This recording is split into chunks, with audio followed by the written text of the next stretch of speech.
Ni siku nyingine tena ambapo tunakwenda kuzungumza masuala mbalimbali. Dirisha la usajili ambalo linaelekea kuchanganya na kushika kasi zaidi kwa mabingwa wa ligi kuu Tanzania bara ni Yanga. Wameanza rasmi harakati za kusuka na kuimarisha kikosi chao kwa ajili ya msimu mpya wa mashindano. Katika kuboresha kikosi hicho, eneo la kiungo limepewa kipaumbele cha juu zaidi na benchi la ufundi. Taarifa za ndani kutoka ndani ya klabu hiyo zinaeleza kuwa Yanga imeanza mazungumzo ya msingi kwa ajili ya kumsajili kiungo mkabaji wa kimataifa raia wa Ivory Coast Omari Komara aliyekipiga kwa sasa katika klabu ya Golden Arrows iliyoshiriki katika ligi kuu ya Afrika Kusini DStv Premium Leadership. Lakini kwa nini Yanga inamtaka Omari? Ni mabingwa hao wamevutiwa zaidi na uwezo mkubwa wa Komara wa kudumu kucheza nafasi zaidi ya uwanjani, lakini kiungo mkabaji uwezo wake wa kukata umeme na kulinda safu ya ulinzi.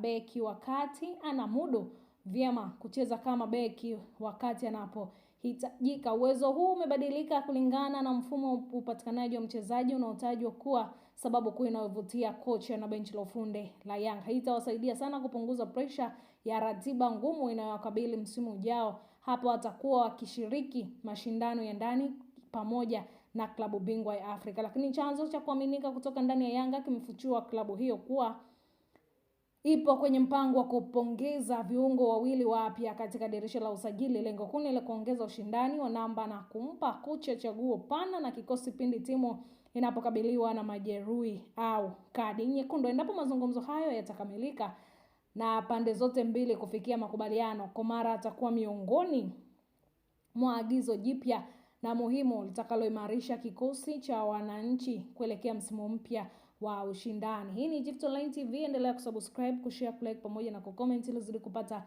mambo mazuri zaidi kutoka hapa. Ili uweze kufahamu kimichezo, kiburudani, lakini pia uweze kupata masuala ya kijamii.